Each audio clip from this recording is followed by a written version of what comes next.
Bienvenidas sean todas ustedes a este nuevo capítulo de su podcast, que lo sé, ya tiene mucho tiempo que no publico un capítulo, pero bueno, ya estoy aquí con un tema que es fundamental para todas ustedes, todas aquellas que les interesa saber sobre la maternidad desde otros ángulos. Por eso, el capítulo de hoy se titula La perspectiva feminista para generar saberes sobre la maternidad o bien sobre las maternidades, porque ustedes que ya me siguen saben que la maternidad no solo es una, son muchas, pero muchas experiencias que contemplan una gama de maternidades. Entonces aguanten y vamos a aprender en conjunto. Ojalá me pongan de fondo mientras estén trabajando o haciendo la limpieza.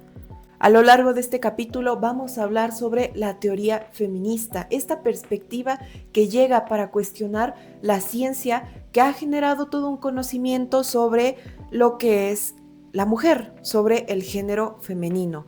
Y estos conocimientos parten desde una ciencia que es masculina, una ciencia que se ha generado a partir de los intereses masculinos. Entonces, la perspectiva feminista llega a la ciencia para decir: no, lo que estás haciendo está mal porque tu perspectiva masculina no tiene nada que ver en nuestros saberes, en nuestros sentires y en nuestros cuerpos, porque esos saberes que tú estás creando son sesgados, vienen con juicios y vienen con prejuicios. Entonces nos toca a nosotras las perspectivas feministas para llegar a crear un conocimiento por y para mujeres. Así que comencemos.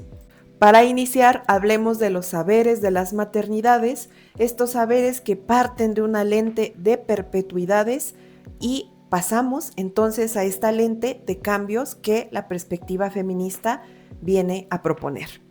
Encontrar la palabra clave, la definición o la idea que evoque los saberes necesarios para desentrañar las maternidades a partir de la deconstrucción de los feminismos, déjame decirte que no es tarea fácil. Mucho más si se reconoce todo este campo científico que por muchos años asieron a la maternidad como propia, como de ellos, como de esa ciencia masculina, una maternidad que es única y es universal, es decir, experiencia única para todas las mujeres del mundo, lo cual, si me lo preguntas desde aquí, yo digo que es una estupidez. Y utilizaron esta información para fines propios.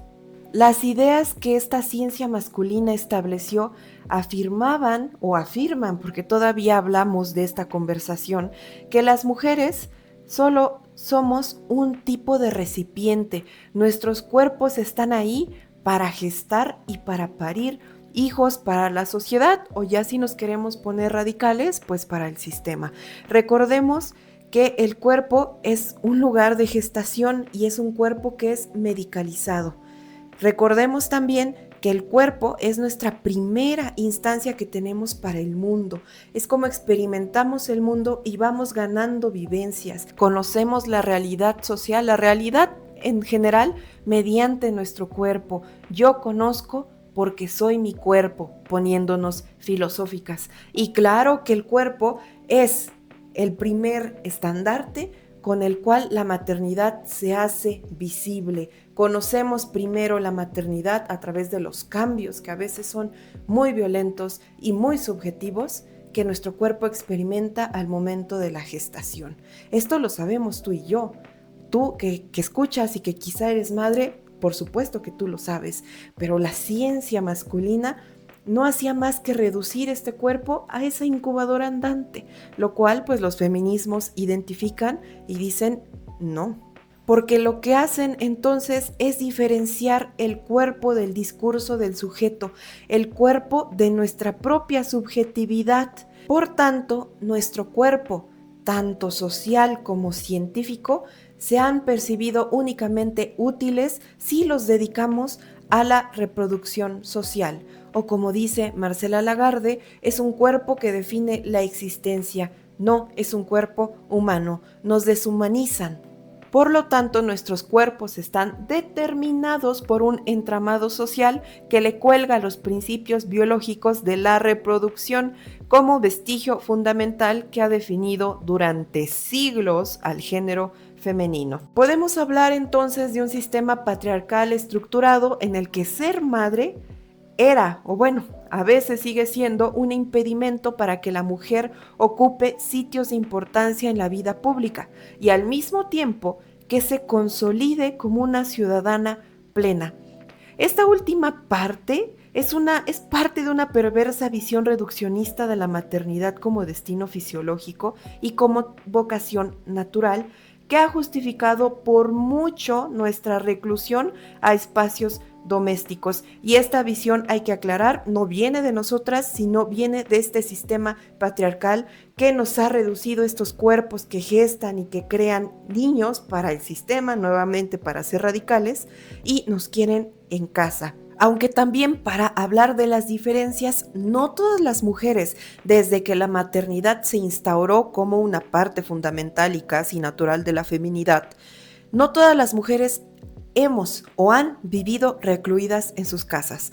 Las mujeres empobrecidas nunca se han quedado en sus casas a cuidar de sus criaturas. Las cuidan mientras han salido a trabajar.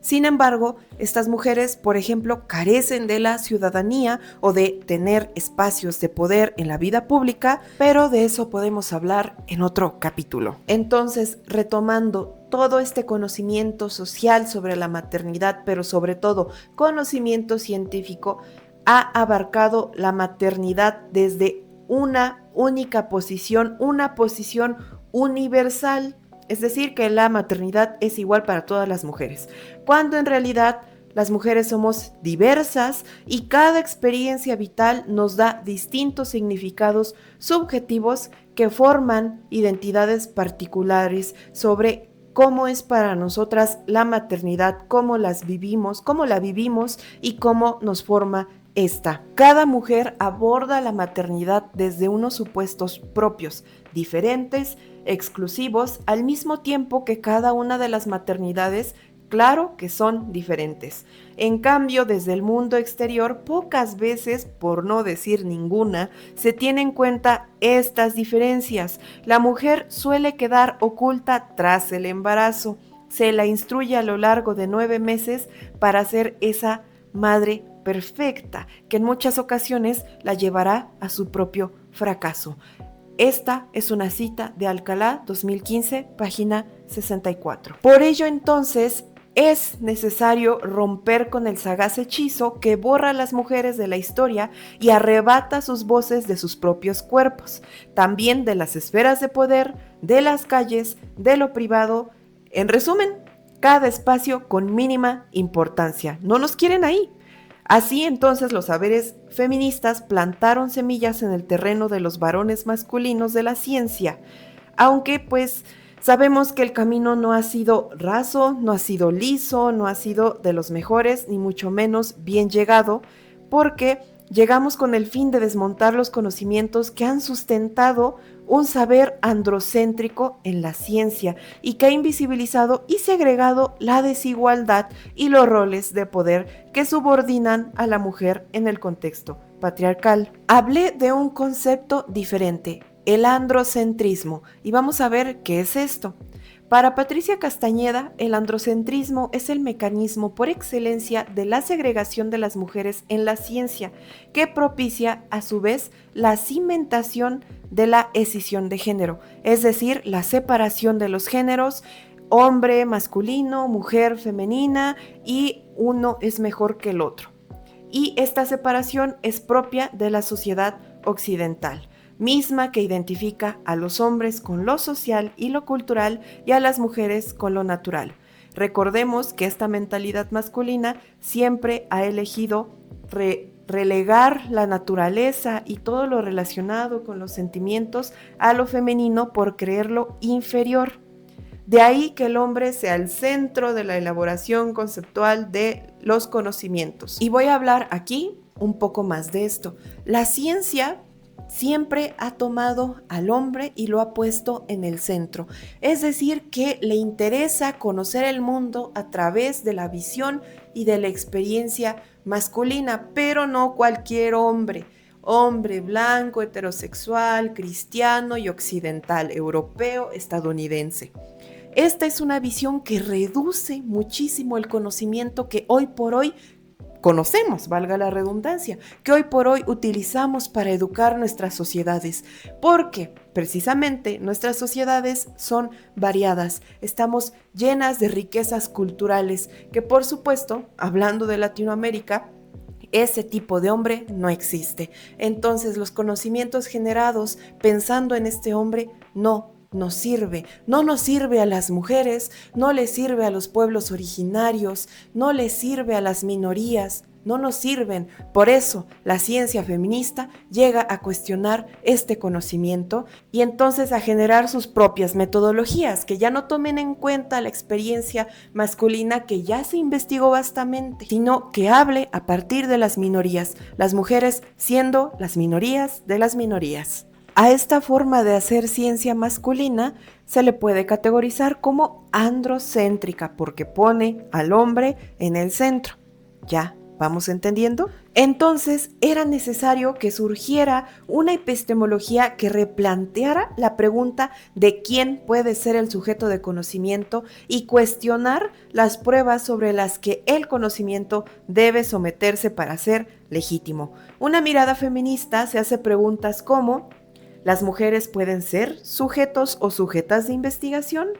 ¿La observación y la experiencia masculina son acaso las únicas herramientas para legitimizar el conocimiento? ¿La experiencia y subjetividad femenina pueden ser considerados conocimientos legítimos? Y precisamente este cuestionamiento no le cayó nada bien a la ciencia. Así entonces entendemos que la epistemología feminista se enfrenta con la tradicional porque ésta ha excluido sistemáticamente, con o sin intención, aunque una pensaría que con intención, a la mujer como sujeto o agente de conocimiento. Entonces es imperativo que se comprenda que el punto de vista masculino no puede ni debe ser el único parámetro para hacer investigación. Es imposible, es inconcebible. Entonces, si reconocemos a la investigación feminista, debemos saberla anclada, por supuesto, que la teoría feminista. La teoría feminista es un vasto campo de elaboración conceptual cuyo objetivo fundamental es el análisis exhaustivo de las condiciones de opresión de las mujeres, cosa que la ciencia tradicional nunca se importó por hacer. Esta reflexiona sobre las sociedades patriarcales y la marcada desigualdad entre hombres y mujeres que sostienen este tipo de sociedades, nuestras sociedades, por lo que funcionan como respuesta, acción, contribución y erradicación de dicha desigualdad con investigaciones que hagan frente mediante la generación de conocimientos opuestos a la norma social. Nuevamente, les recuerdo, ya no nos interesa saber la perspectiva masculina, blanca, heterosexual, cristiana y occidental. Las epistemologías feministas están aquí para poner a las minorías, a las mujeres, a las experiencias en el centro. Esto dependiendo de la epistemología, dependiendo de la vertiente teórica a la que vamos a acudir. En la lógica de conocer más allá de la experiencia masculina, los saberes feministas proliferan para desenmarañar, entre tantas otras problemáticas, la falacia del binomio mujer madre y la reducción de la feminidad a la maternidad. Entre todos los conocimientos feminismos que se han tejido desde hace décadas, encontramos muchas propuestas para desmantelar la trampa materna. Pero aquí no las vamos a discutir ni a enfrentar porque hay varias que están enfrentadas, sino que vamos a rescatar particularmente la emergencia de las experiencias culturalmente descuidadas y políticamente desprotegidas de las maternidades. Los saberes feministas evidencian la problemática de las estructuras y los discursos sobre la maternidad con el fin de crear un debate crítico y social sobre lo impuesto biológica y culturalmente en tanto madres y en la división de roles y funciones según el ordenamiento sexogenérico del sistema cultural patriarcal. Aquí te arrojé varios conceptos. pero no te preocupes, no te voy a hablar de todos ellos. Nada más sígueme la corriente de que los saberes feministas llegaron para evidenciar una problemática que antes no se había abordado. Hablar sobre las maternidades en el campo de las ciencias sociales y también de las ciencias en general es hacerlo desde hechos e ideales fundados, como ya te dije, por la mente masculina para la mente masculina. Y mira, aquí es por cuestión de lógica. Ellos no se embarazan, ellos no gestan, ellos no crían. Por tanto, por supuesto que la maternidad para ellos siempre ha sido desestimada, descartada e invisibilizada porque simplemente no les atraviesa y porque se le considera como un hecho natural e innato a la mujer. Esto es una basofia, pero en otro capítulo te voy a hablar sobre cómo el instinto materno no existe, es más bien una construcción social para controlar nuestros cuerpos, así como tampoco existe este deseo innato de embarazarse, ni de tener hijos, etc. Retomemos. Una gran cantidad de investigaciones exploran la idea de que lo esencialmente femenino es el parir, que por su capacidad de concebir la mujer se ha visto, lo sabemos, en esferas obligatorias de reproducción, reduciendo la maternidad como un rasgo identitario de su feminidad. La capacidad de dar a luz es algo biológico, según estas investigaciones, pero la necesidad de convertirlo en un papel primordial para la mujer es algo cultural. Aquí retomamos que no, aunque sea biológico, no lo hace natural. La necesidad de que sea parte esencial, que no se pueda separar de la mujer, es algo cultural. Que quede claro, las representaciones entonces de las maternidades, los códigos que orientan sus expectativas y deseos expresan la internalización de esta cultura, de su tiempo y disposición social que están en constante cambio, dependiendo, claro, de dónde nos situamos históricamente, socialmente, culturalmente. Nos vamos entendiendo. La maternidad siempre ha tenido muchos significados dependiendo de estos tres factores, pero nos la han vendido como universal, contradictorio, ¿no lo crees?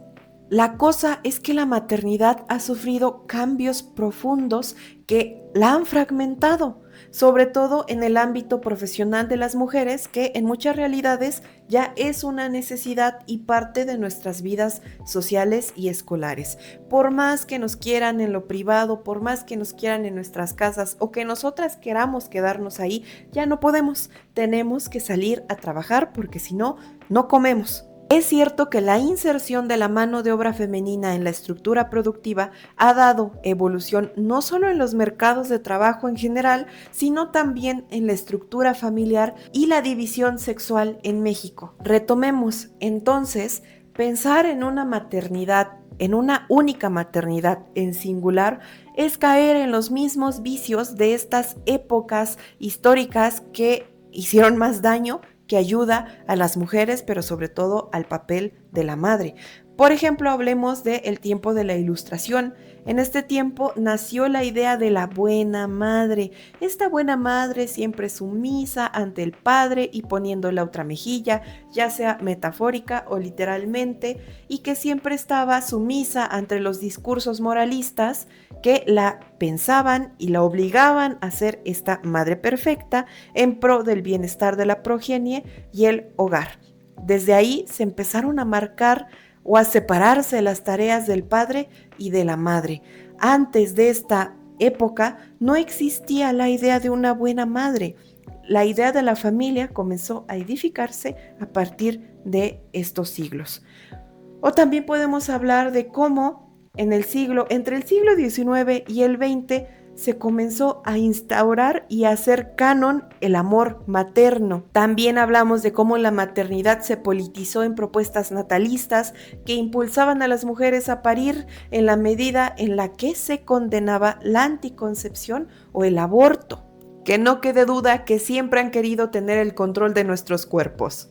Por otro lado, concebir la maternidad como maternidades en plural permite reconocer la diversidad de las experiencias y la diferencia narrativa de cada una, la diferencia vital de cada una. Nos permite al mismo tiempo tomar la lucha de las feministas que desde el comienzo de las famosas olas han trabajado por separar el deber ser de la identidad de la mujer para guiarnos a la crisálida de las sujetas autónomas, que no solo somos madres, somos mujer, somos individuas, somos personas independientes de nuestra capacidad biológica de nuestros cuerpos. Llamar maternidades en plural también nos sirve para destapar aquellas maternidades que transitan intermitentes de lo público a lo privado. Como ya te decía, tenemos que salir a trabajar, tenemos que ocupar espacios en las calles, aunque a algunos hombres no les guste. Y también reconocer que estas maternidades encuentran la forma, ni sabemos cómo,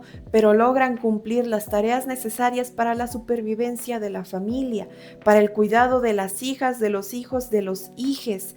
Pero sí, se puede. Una vez en un coloquio, una mujer, una chica me echó bronca porque yo hablé sobre cómo pues la maternidad nos cobra cuotas muy grandes y ella dijo, sí, sí nos cobra cuotas, pero podemos, excelente, todas debemos de ser madres. Pero la cosa es que, claro que podemos, cada una de las madres allá afuera, tú si eres madre me pruebas que por supuesto que se puede, pero ¿a qué costo? ¿Por qué tiene que haber un costo? ¿Y por qué tenemos que ser nosotras, solo nosotras, las únicas que lo pagamos? Pero bueno, este cuestionamiento no solo se queda ahí. Desde los feminismos se proponen otras formas de crianza y de cuidado que no solo se limiten al género, entre otras cosas que vamos a ir viendo a lo largo de los capítulos de este podcast. Así que suscríbete, ya lo sabes.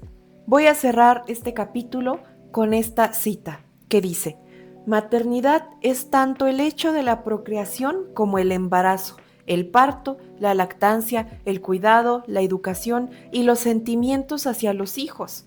Maternidad es también su historia, su vida y su recuerdo. Maternidad es su presente, su futuro y hasta su pasado en la mención de sus madres y en sus propios recuerdos de hijas. Si hay algo en sus discursos que sobresale por encima del resto, es saber que la maternidad es algo que deja huella, que identifica y que las mujeres madres, aun con sus diferencias, forman unas comunitas experiencial con iguales o parecidos sentimientos y vivencias. Fin de la cita. Entonces, aunque claro que la maternidad se vive de formas diferentes, que se experimenta dependiendo de nuestros contextos, se forma una experiencia colectiva que no ha sido estudiada, por supuesto, por la ciencia masculina, que no le ha importado en absolutamente nada saber cómo es la maternidad para nosotras. Le importa o le importaba saber cómo era la maternidad para ellos por sus propios fines, pero hoy por hoy los feminismos llegan para quitarles el poder del conocimiento de sus manos y dárnoslos a nosotras. Conocimientos generados por y para mujeres. Hasta aquí llega este capítulo, pero solo es la primera parte para abordar las perspectivas feministas para llegar a los saberes de las maternidades. Entonces, suscríbete por favor, déjame tu mensaje, déjame un like. Recuerda que en tu mensaje, por favor, déjame un comentario con más de 3 palabras, porque si no, el algoritmo no me lo cuenta. Y nos vemos hasta la próxima. Yo soy Paulina Guerrero Zaragoza, maestra en Ciencias Sociales. Tú ya me conoces. Déjame tu comentario. ¿Cómo estás viviendo tu maternidad? O bien, si quieres que hable de un tema en específico, y con mucho gusto. Bye.